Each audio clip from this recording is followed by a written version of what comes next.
Okay, we're in Crouch in Boise County, and I'm here with. Aidan, Shuck. And over the course of your life, have you observed any changes in the climate? Not here specifically. This area is very dynamic anyway, so I haven't noticed any changes one way or the other, just dynamic in general. Do you think climate change has affected you or your family? Not personally, no. When did you first learn or hear about climate change? I think I was 12. And what were people saying? Mostly about global warming, but just that it was something that was happening, but not something that we personally had much control over. Mm-hmm. And do you think your perspective on climate change has changed since you first heard about it? Probably, yeah. How so? There's a couple of writers that I follow. There's an economist. Goodness, I never remember his name. He's Bjorn Lomborg. There we go. He's an economist who also dives into how the world functions in general, with not just like money, but also how money ties into things like the environment and things like that. Mm-hmm. But reading his work and a few others has really shifted my perspective a lot over the last 3 years specifically. And what did it shift your perspective to? It was interesting because we're a lot of the conversation is on energy. Mm-hmm. But I've noticed in reading his work that energy is the first step, a positive step in the rest of the process. So like in developing countries where a lot of the carbon emissions come from, they're still using coal, they're still using things like that. If you boost energy production into natural gases and petroleum, it'll take probably 50 years to get them out of third world status.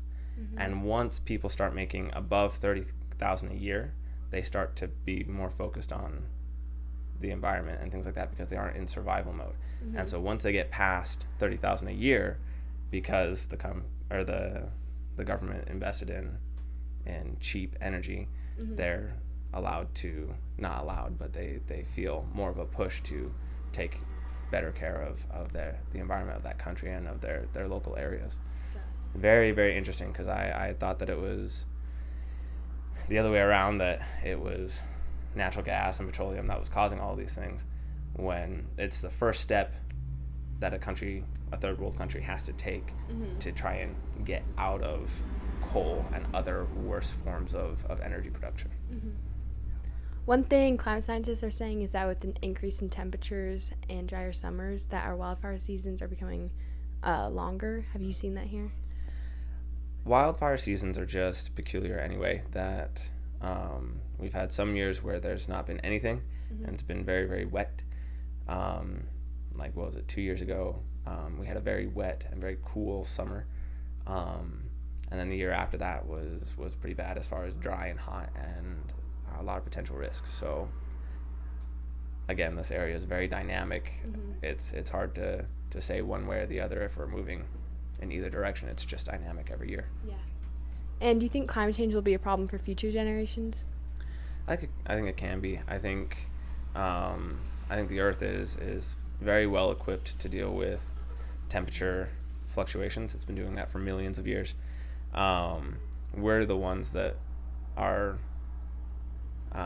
not equipped for it. Mm-hmm. So life goes on a global scale over thousands of years. Life goes on, mm-hmm. but we're the ones that are going to suffer one way or the other. I think that answers it. Yeah. I hope. Anyhow. And do you think there's anything we should do about climate change? I think